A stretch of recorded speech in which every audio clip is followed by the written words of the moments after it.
Hi guys, this is Overcoming by Karen Nasimiu. It's a great show. I'm glad to be hosted by her today. Follow her on all our social media accounts, Twitter, Facebook, Instagram, and keep watching this show. This is the show that defines the future of the youth of Kenyans. Thank you.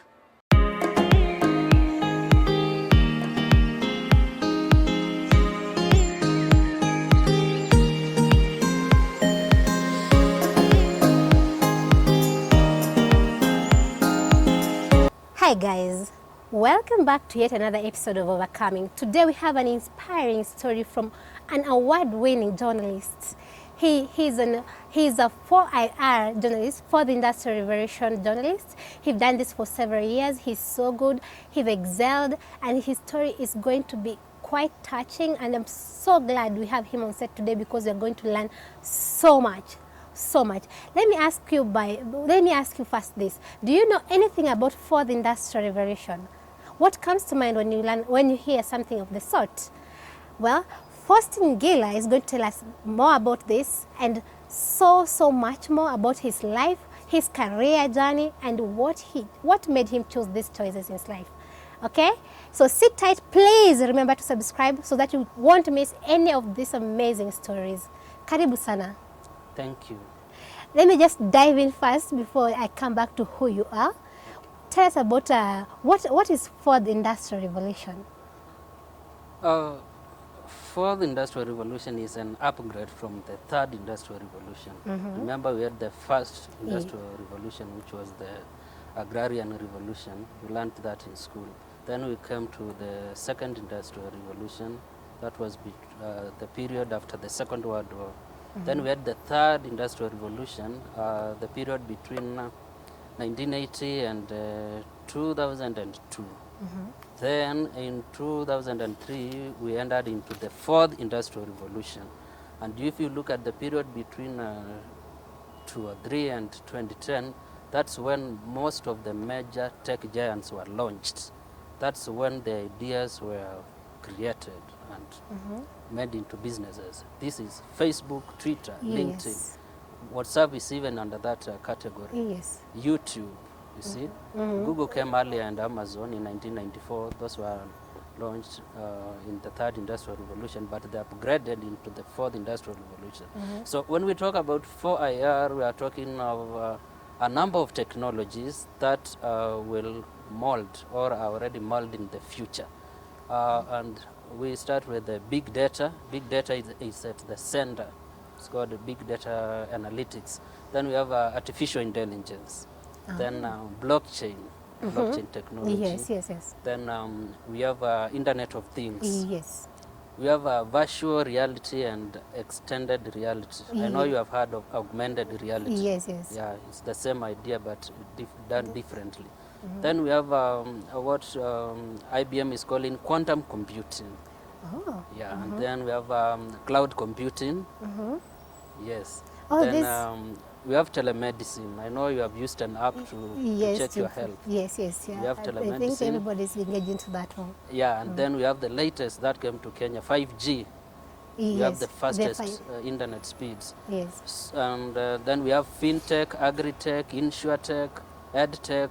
All these are combined to make 13 technologies that together make up the fourth industrial revolution that we are living right now.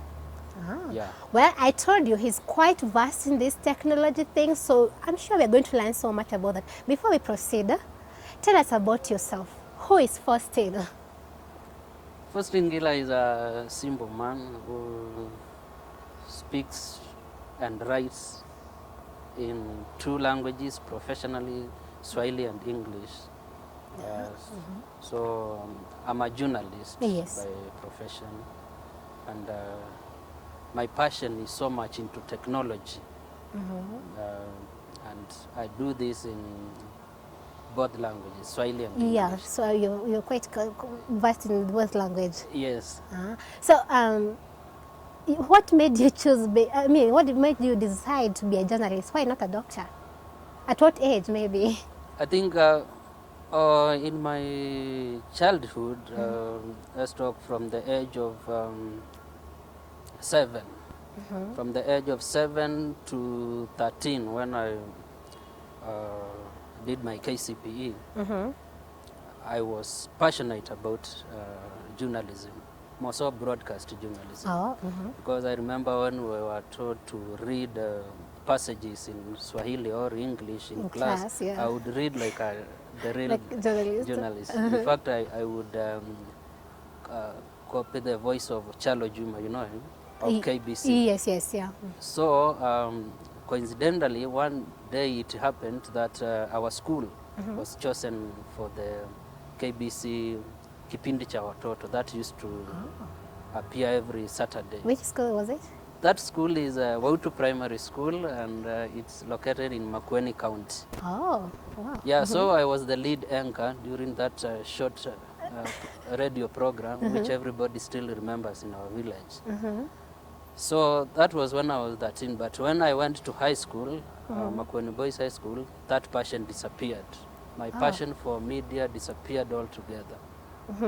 Why? I would write so well in English and Swahili, I would score very high grades, but it disappeared and it got absorbed into physics and chemistry.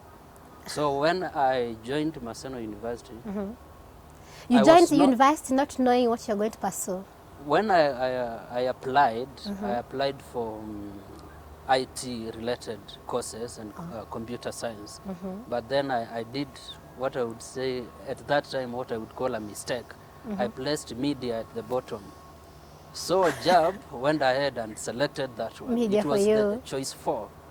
Oh, Yeah, it was media and IT. So it's the IT part that interested me. yes, yes. So when I went to Maseno University, I realized that they're actually teaching the media itself more than the IT. The IT part. The IT part was being taught in basics. Yeah. Oh, okay. Now, I think that's why that's what molded you to be a what is it, technology writer. Yeah, Instead that's what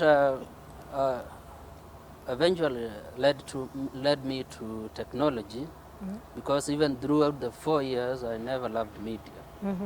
So when Nation Media Group advertised for a job after we were sent out for attachment in 4th year, I was chosen by Nation because I excelled in Swahili and English. I was good in it, Oh. but back at school in campus, I used not to participate. And At even all? even if you asked my classmates right now, they would tell you that was the last person you would expect to be in the news. in the media. Because even in campus, when I went to library, I would read computer science and algorithm Oh, books. totally. I Like would nothing. not touch on media law, things No. like that, no. Though I knew it, but it was not in my interest. So I would do so much about IT security.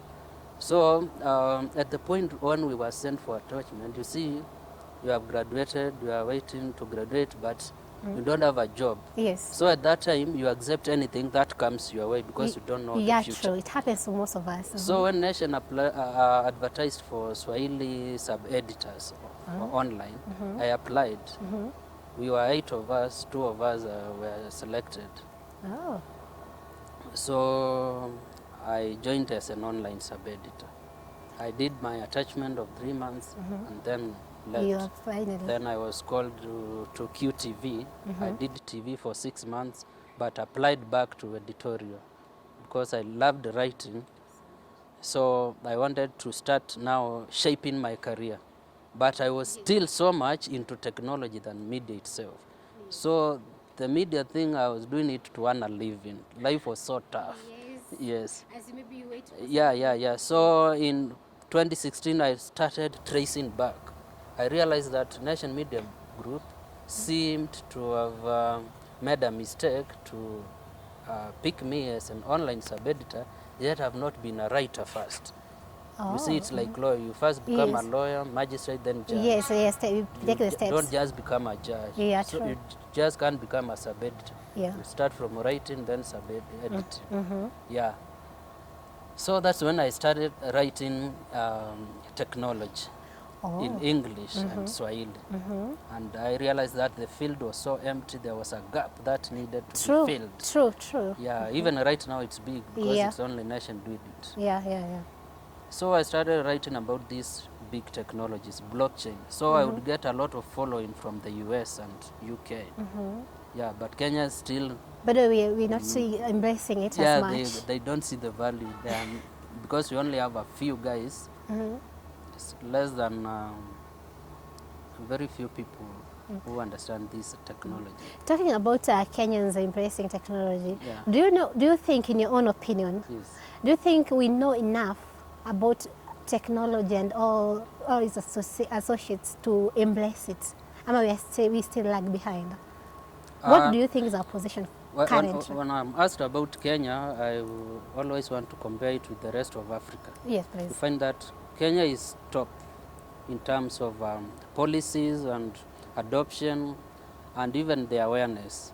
But you see, again, it's still a very small percentage of people. Of people who are adapting it. Yeah, because a skill like big data right now is needed in every company, in every profession. Yes. Find that it's only a few people who have these skills.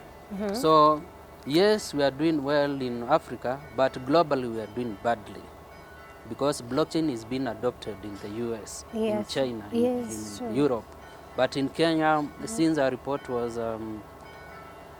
tabled to the president in 2019, nothing has been implemented. But we have a task force on blockchain and artificial intelligence, you see.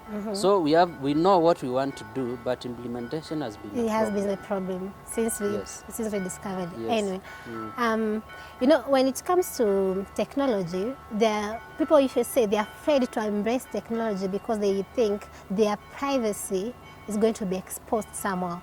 Do you think that is true, in your own opinion? Yes, in my own opinion. Even right now, Kenyans are complaining everywhere that their private data has been used by political parties. You find that Karen Nasimio has been registered as a member of the ANC without party, your knowledge, without your consent.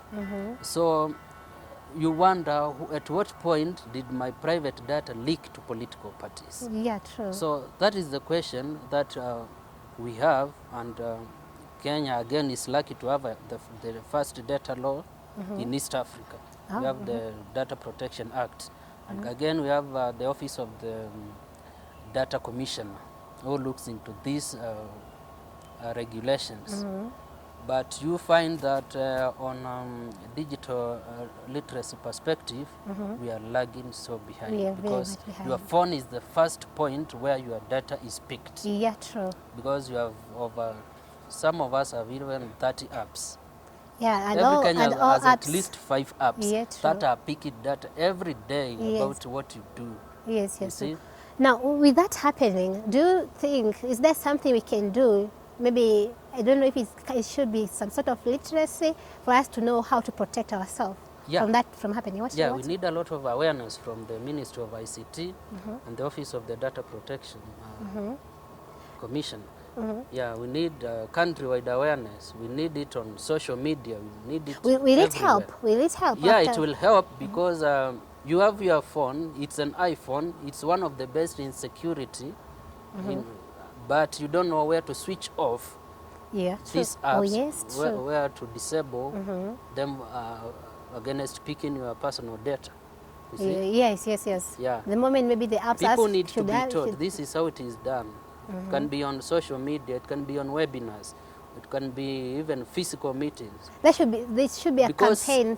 Right now, 40% of Kenyans own smartphones. We can say 40% of Kenyans have their data leaked out. That's more than 10 million Kenyans. You see? Oh, wow. And what is this data being used to do? It's being used to create solutions for you. Yes, true. That's what they say. You liked a page about shoes. Yeah, true. Or you searched about shoes.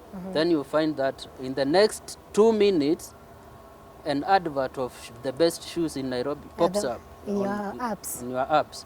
On Facebook, Instagram, it's coming. Why is it so? because this data is leaking to third parties and going straight. Yes. Yeah. This information you've been looking for is what gets Yeah. generated to them. Yeah, so it's artificial intelligence. It assumes that you love this thing and you need it. So why don't we try to help you know where it is? Yeah, and people have paid for these online ads on Yes, Facebook and they Twitter. really do. Yeah. Well, you've been talking about your journey, the way you've come, the way you started Yeah. from 2016 to now, and now so many youth at this point, they want to come to media, they want to join the media industry, and they want to just join and emerge on top immediately. Yeah. What do you think is the problem? Do they really require patience? The social media is maybe lying to them. Yeah, because they watch so many movies where people grow in 1 year from Yes. zero to something big. Very quickly. But this is a third world country. That's what they need to be reminded. It takes a lot of patience. It's a long process to get to the top. You see? You need to do the right things. Yes. If you want to get to the top, you have to do the right things the best way. Yeah. Better- You need to build a better- foundation. Better than everybody else. Yes. So you need to be top of your game to reach top. Now, as we wind up, Yes. what would you like maybe to tell the young generation about maybe coming into career? How should they nurture themselves until they emerge the top as we wind up in that career? Now we have several careers, and everything starts from passion, and then from passion to hard work. It's the hard work bit that brings the luck or the success that you see most people like Larry Madowo, where he is at CNN right Yes. now. Yeah, so you need to be passionate, you need to be consistent about what you're doing. And then you also need to get that known. You need visibility. How are your social media accounts? How do you tell the world that you are the best in this field? You see? Yeah, that is what they need to do before starting assuming that it's easy to get to the top. I almost forgot. Yes. You are an award-winning journalist in the field of the annual Journalist Excellence Award. Would you Yes. like to tell something about that? Just something? Yeah, you see, and How does it feel to be appreciated like that? it feels so good to be appreciated Especially, nationwide. yes, true. Yeah, and when you are told you are the best in this category, it boosts your credibility, not just in Kenya, but globally. Because you are also on LinkedIn, where you have people from across the world. They are Yes. watching you. Yes. So it's a great feeling, but to get there, you have to work very hard. Has it maybe make you change your mind to now like stick in the media and not maybe think Now about this, it? it's like it will catapult me and More. leave the media and do something bigger. Oh, You see? Yeah, That's so it gives you the confidence to do things you have always dreamt of, but you have never had the chance to achieve it. now you you're see? seeing the bigger vision that is Yeah. actually achievable. Yeah, it's achievable right now because you have this credibility. Wow, that's it for us with Faustine Ngila, an award-winning journalist. He won several awards. He won the annual Journalist Excellence Award and also the Top 35, and under that 35 award, which recognizes youth excelling in various fields. He's awesome. I hope you've learned something from his story. And until next time, please remember to subscribe. See you on the next episode. Please remember to follow Faustine also in all his social media accounts down below. And we'll see you next time.